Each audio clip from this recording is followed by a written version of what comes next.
Las dos últimas, Rubén, agradeciéndote tu tiempo. En la última etapa que estuviste en Barcelona, hubo muchos comentarios que apuntaban a que insististe con jugadores que estaban rindiendo muy poco, el caso de Daniel Mina y Pavel Caicedo. Al final hubo una salida abrupta del club, ya haciendo un balance frío después de algunos meses. ¿Por qué no se pudo repetir las campañas con éxito que habías tenido en el club torero? Eh, Mira, creo, yo nunca había hablado de este tema. Desde que me fui a Barcelona es la primera vez que voy a hablar. Eh, para tener éxito, por lo menos mi forma de pensar, ¿no? En este caso, vos me preguntás sobre Barcelona. Barcelona cada vez que le fue bien y ganó campeonatos y se clasificó a Copa Libertadores, existían 3 o 4 cosas que para mí son fundamentales. Primero, buenos jugadores, por supuesto, buenos dirigentes, cuerpos técnicos que sean serios y trabajadores, respeto, disciplina y cumplimiento. Creo que nombré 6 cosas, ¿no? Yo me tocó, tuve la suerte de salir campeón en el año 91 con Barcelona y existían esas cosas. En el año 92 Barcelona fue vicecampeón a nivel nacional y semifinalista de Copa Libertadores y existían esas cosas. En el año 97 empecé mi carrera como entrenador, Barcelona salió campeón y existían esas cosas. En el año 98 Barcelona fue finalista de Copa Libertadores y existían esas cosas. Buenos jugadores, buenos dirigentes, cuerpo técnico trabajadores, respeto, disciplina, cumplimiento.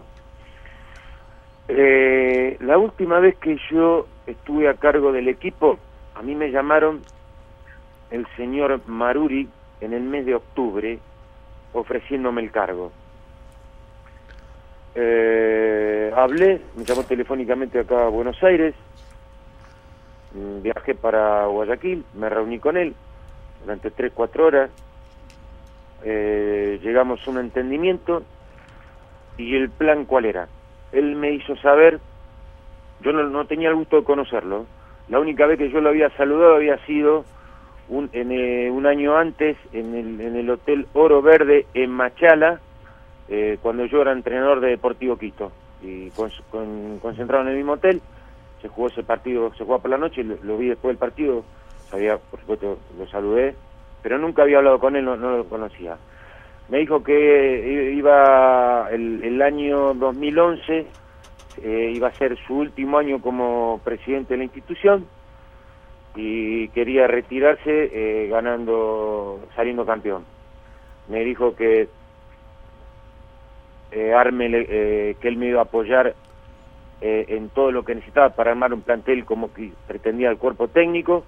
Me dijo el presupuesto que había para contratar jugadores extranjeros, que él confiaba en mí y que me iba a poner todo a su disposición para armar un gran equipo y que Barcelona pueda ser campeón.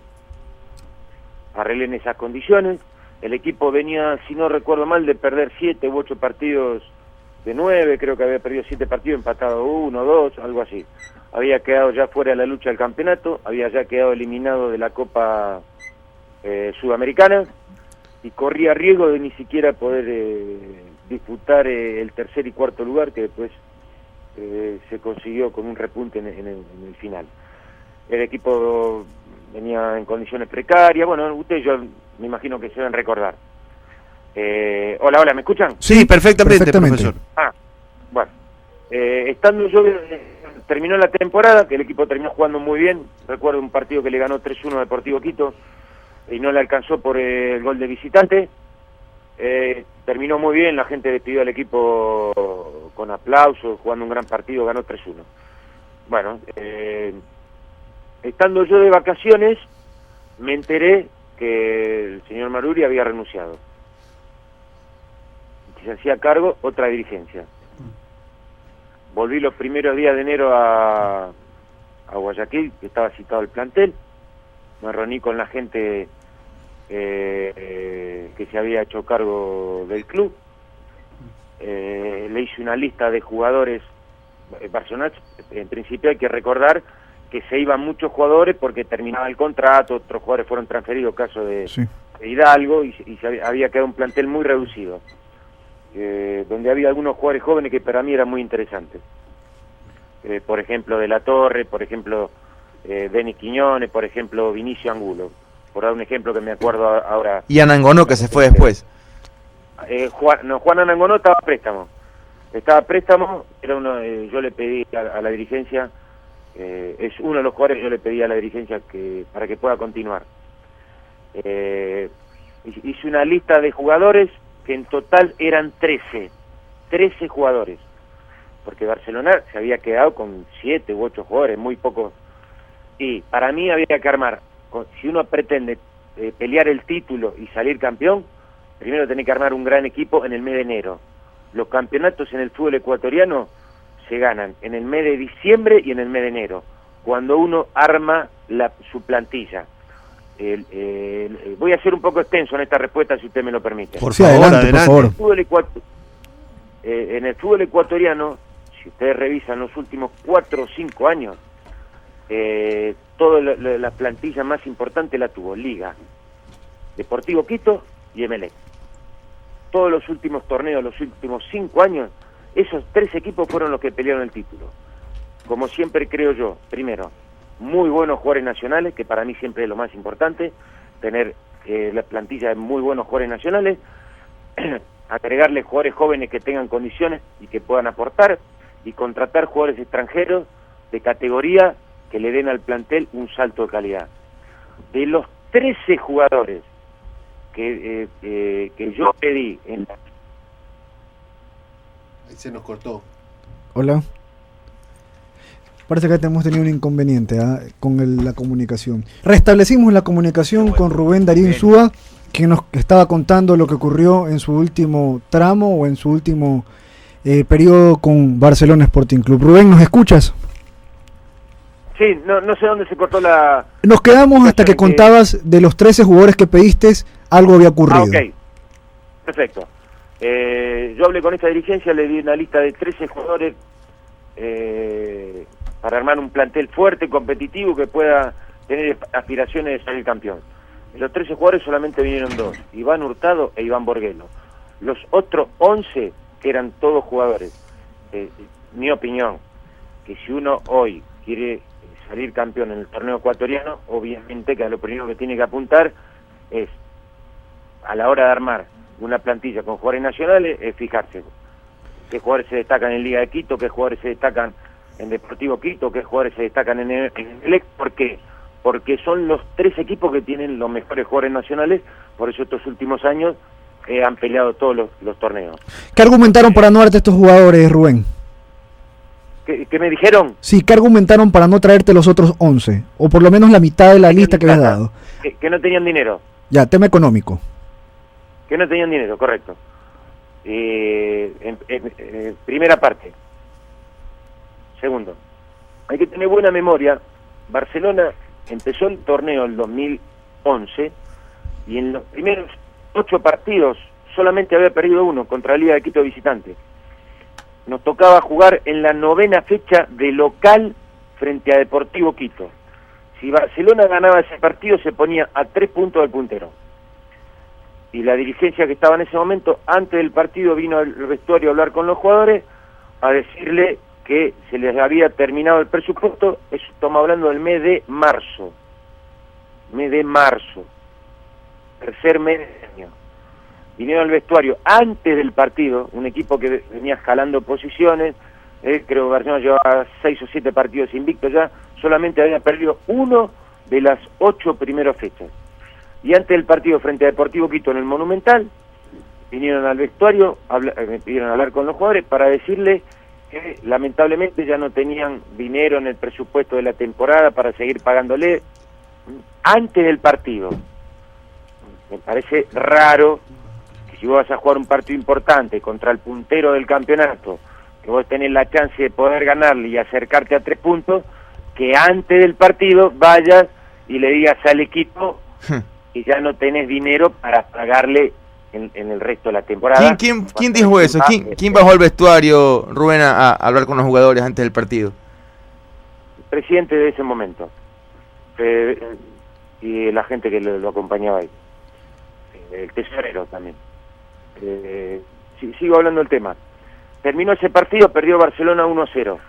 No sé si ustedes recuerdan, 4 días más tarde, estaba entrenando el equipo y llamativamente, cosa que yo nunca había visto en todos los años que fui jugador de Barcelona, en todas mis etapas anteriores que fui entrenador, que el equipo esté entrenando y por orden de no sé quién, que habría que averiguar, ustedes lo pueden averiguar con mayor periodo que yo, se apersonaron 300, 400 personas y entraron al campo del Estadio Monumental. Recuerdo que salió en todos los medios de comunicación a pedirle explicaciones, maltratar a los jugadores, en un club serio, manejado por gente seria y responsable. Eso no sucede. Entonces, querer modificar la realidad, yo creo que en la vida hay que ser humilde, si vos no tenés dinero no hay que engañar a la gente, buscar siempre en lo que se llama en psicología transferencia de responsabilidades. Vos le echás la culpa a un cuerpo técnico, le echás la culpa a los jugadores, le echás la culpa a los periodistas, le echás la culpa a la gente. No, Barcelona es un club que necesita una conducción seria. Entonces, yo después recuerdo la gente que en ese momento estaba a cargo del club, hacían conferencias de prensa diciendo que el equipo tenía que jugar de tal o cual manera, que habían venido a hablar conmigo y me habían dado la orden de que tenía que jugar tal o cual jugador y jugar de tal esta manera, que ya le dijimos al jugador, una serie de payasadas que yo nunca había visto en la historia del club. Y después, una semana más tarde, por supuesto que después el equipo fue a jugar a Riobamba, ustedes habrán visto en las condiciones anímicas que estaba ese plantel, cuando 3 días antes había quedado expuesto que 300, 400 personas y maltraten a los jugadores y lo humillen, como lo vi yo, no me lo contó nadie, lo vi yo eso. Y después, 4 días más tarde, sucedió lo que sucedió en Riobamba, el plantel estaba destruido anímicamente, sin respuesta, sin ningún tipo de respaldo. Si utilizó ese tipo de argumentos, lo que sucedió en Riobamba, y lo que había sucedido 4 días antes, cuando se abrieron los portones del Monumental para que entren 300 o 400 personas a humillar, a maltratar a los jugadores, para hacer una conferencia de prensa que para mí, es la primera vez que hablo, ya ha pasado más de un año, es la primera vez que hablo. Para mí, individualmente, a mí lo que dijo el sujeto que en ese momento estaba a cargo de la presidencia, en mi forma de pensar, mi forma de actuar, no tiene ningún tipo de influencia, nada, ningún tipo de influencia. A mí lo que me pareció triste, esa conferencia de prensa, muy triste para Barcelona como institución, para mí fue tristísimo ver esa conferencia de prensa donde las barbaridades y los adjetivos calificativos que usaba este sujeto a la hora de referirse a mi persona. Yo lo único que puedo decir con mucha humildad digo esto: Barcelona es un club al que yo le debo mucho, porque yo siento un gran afecto y lo demostré adentro de la cancha como jugador y afuera de la cancha como entrenador. Y lo demostré en el año 2000, cuando Barcelona no había plata ni para la comida, ni para los viajes, ni para el agua, y Barcelona corría el riesgo de perder la categoría. Puse yo plata en mi bolsillo, la puse yo, así que yo no tengo que demostrar nada a nadie. A mí el club me dio mucho, tengo un gran afecto y cariño, lo defendí dentro de la cancha como jugador, después lo defendí afuera de la cancha como entrenador. Tengo la suerte hasta el momento, con mucha humildad lo digo, tuve la suerte de salir campeón como jugador, campeón como entrenador, subcampeón de Copa Libertadores como entrenador y ser el máximo goleador en la historia del club en Copa Libertadores y torneos internacionales. Así que para mí eso es muy importante y le agradezco a Barcelona que me haya dado esa posibilidad. Ahora, la pena, la tristeza, por el club, no por mí, que me dio el día que vi esa conferencia de prensa, engañando a la gente, fabulando, mintiéndole, mostrando papeles con mi letra diciendo que eran los refuerzos que yo había pedido. Una mentira. Pero bueno, por algo habrá pasado. Yo creo que por suerte para la institución, 3 meses más tarde hubo elecciones, ahora hay una conducción elegida por los socios del club, y cada uno en la vida tiene lo que se merece, ¿no? Hay gente que cuando pasó por Barcelona lo transformó en un club ganador y exitoso a nivel nacional y a nivel internacional. Y otra gente que cuando pasó por Barcelona lo dejó en un estado penoso en la parte futbolística, en la parte económica, en la parte administrativa, en la parte moral y en la parte ética. Así que es todo lo que yo puedo decir con respecto a la pregunta que ustedes me han hecho. Gracias, Rubén, ha sido un gusto poder comentar contigo y sobre todo para tratar este tema que para muchos quedó pendiente, ¿no? Tu último periodo de Barcelona, por lo cual eres ídolo en el cuadro canario. Totalmente, porque solo se escuchó una parte de la versión. Yo siempre pienso que a la gente y a los hinchas de Barcelona hay que decirle la verdad, no hay que engañarlos, no hay que utilizar conferencia de prensa y los micrófonos permanentemente para lo que se dice en psicología, transferencia de responsabilidades, transferir la responsabilidad a otro para evadirse del problema. No hay que utilizar la conferencia de prensa para mentirle a la gente. La verdad es que de los 13 jugadores que solicité yo, que era el responsable del cuerpo técnico, solamente pudieron venir 2. Y otros 11 no me decían que no lo podían traer porque no había dinero. Jugadores como Viteri y Juan Agrangonó, que yo pedí que se queden, se fueron. Uno se fue a Nacional, el otro se fue a Liga de Quito. Jugadores de Liga, de Deportivo Quito y algunos jugadores que tenía Melé, que a mí me interesaban poder contar con ellos, no pudieron contratar a ninguno. Y algunos jugadores, la persona que estaba a cargo de la institución en la parte dirigencial en esa época, los contrató sin consultar al cuerpo técnico, cosa que a mí me llamó siempre la atención, que haya tenido tanto dinero para contratar 4 o 5 jugadores sin consultar al cuerpo técnico y no tenía dinero para contratar a los jugadores que yo había pedido y del cual yo me hacía responsable si Barcelona no salía campeón. ¿Volverías a dirigir a Barcelona, Rubén, rápidamente para cerrar la entrevista? Si hay una dirigencia seria y responsable y los hinchas de Barcelona en ese momento quisieran que yo sea el entrenador, sí. Yo hasta el momento tuve la suerte de dirigir solamente 2 clubes en el Ecuador, Barcelona y Deportivo Quito. Gracias a Dios con los 2 tuvimos la posibilidad de salir campeón, 2 clubes que conmigo se han portado muy bien, tengo gratos recuerdos. Yo con Barcelona tengo un valor agregado que tuve la suerte primero de defenderlo dentro de la cancha,